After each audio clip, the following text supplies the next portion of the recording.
Okay, I'm doing a video on the spoke shave, and just so happens this one needs sharpened right now anyway, and I'm going to show you how I do that. And it's not real intrusive. You don't hit it with a file or any of that. All you need is 2 pieces of sandpaper. This is 220 grit and 400 grit that I've got taped down to this board, so I got a nice flat surface to work off of. And all you need to do is touch it up. When I first got the spoke shave, it had actually had a couple nicks in the blade, and so I used the 220 to take those out, and then I worked it on the 400, and it was ready to go. And now every time it needs touched up, I just hit it on the 400, and I actually use my sharpening steel, put a nice fine edge on it. But anyway, taking it apart, this thumb screw right here, loosen that, slide this back, take it off of that bolt there, your blade comes out. Get the sawdust off of it. Got some stuck on the bottom there.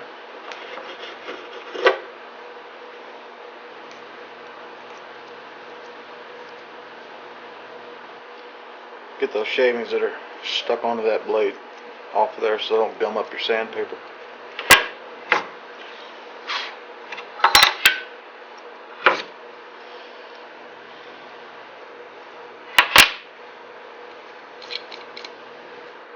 Sometimes you'll get stuff stuck on the bottom of your shave body.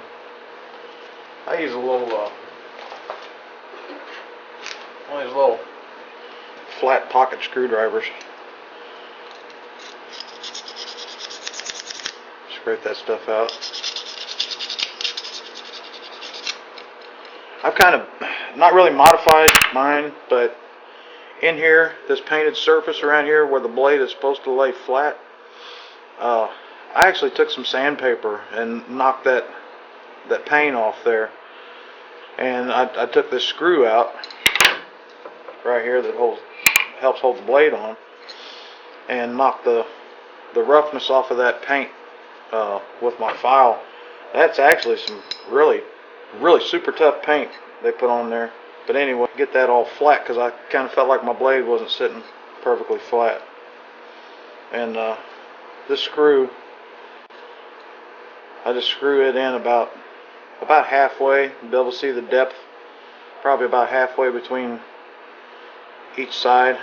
So I got threads about halfway through the body, and that's where I leave it. Okay, and you know that this blade has a bevel. I believe it's 25-degree bevel on one side and flat on the other. It's real simple. Take your bevel side, put it down facing the paper, and you feel when it rocks up and hits that flat. That's what you want to keep right there. Keep it flat.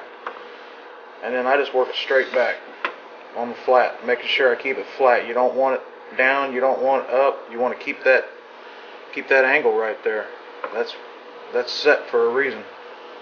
And all you're looking to do is just hone this thing up a little bit, just like a razor blade. And don't use a file on it. You know, you wouldn't take a file to your daddy's straight razor, would you? Not unless you wanted to strap, you wouldn't.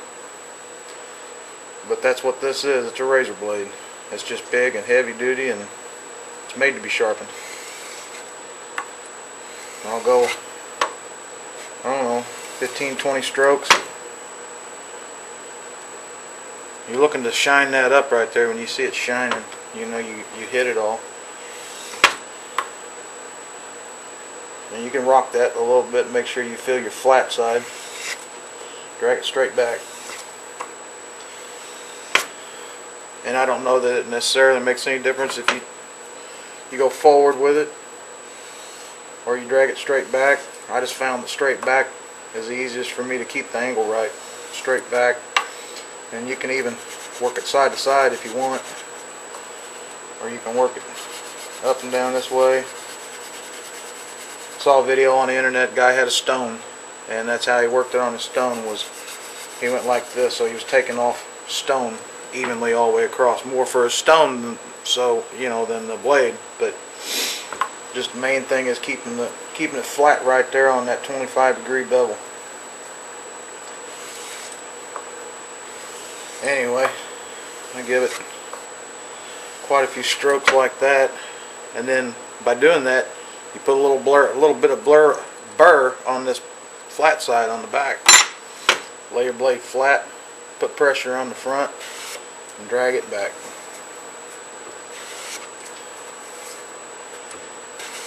Do that a few times, and it should even that burr off if there's one rolled over on that back edge. That feels really smooth. I don't think there's much of anything there.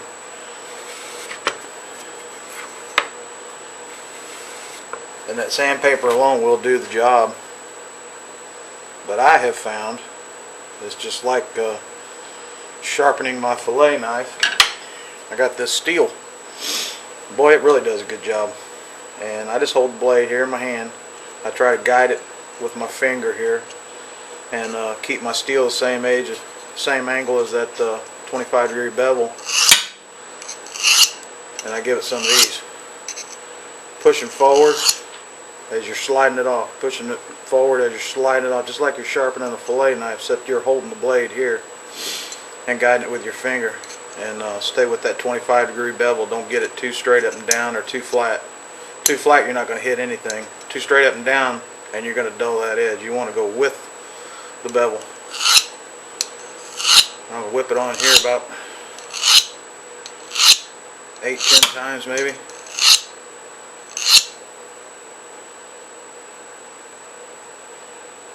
Oh yeah. And do the same thing on the back.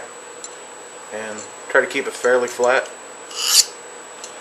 This is just to get a burr that might have got pushed over on the back edge.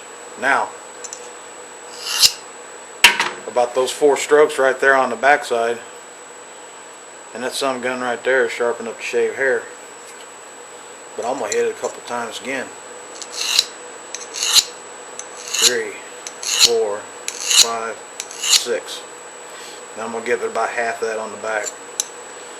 1, 2, 3.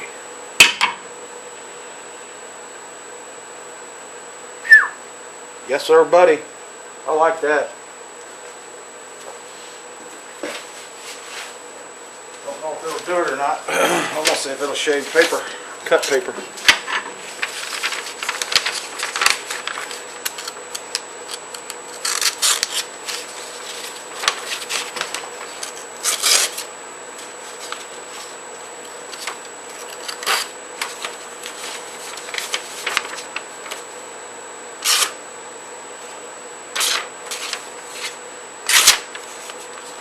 Well, there it goes. Just got to get it turned right. And that's going with the bevel facing downward, just like you would be if you're shaving a stave. There we go. Kind of flimsy paper here. Harder to do it with that than it would be a knife anyway, but that just shows you how sharp I got that thing right there. And it was getting just a hair dull. But I'll give it a couple more strokes just for 2, 3, 4. Just for good measure. 1, 2. And man, that's plenty sharp. You can shave on a stave with that for a long time. I'll put this back together real quick. Trying to keep this video as short as I can. From my buddy Kelly over in Iraq. Got himself a spoke shave and he ain't using it. And I'm going to try to show him proof of how well it works and why he needs to be using that. It's a tool. Put your let me screw that out just a little bit. Put your keeper over there on the big hole. Push it all the way forward. I push my blade all the way forward. I already had these. I had my depth set already, but I'll probably have to reset it. If your tool doesn't want to, your keeper doesn't want to go forward, that red keeper, just loosen the screw up a little bit until it will. There. You don't need to tighten that part there down. Leave that loose. slide your keeper all the way forward. I push my blade forward and then tighten this thumb screw here. Get that about as tight as you can get it with your fingers. If you need a screwdriver, put a little pressure on it, but it don't have to be squeaking tight. You probably can't see here whether you see it or not, but my blade's a little deep, and it's deeper on this side than this side, so I'm going to have to adjust that. Loosen my thumb screw up.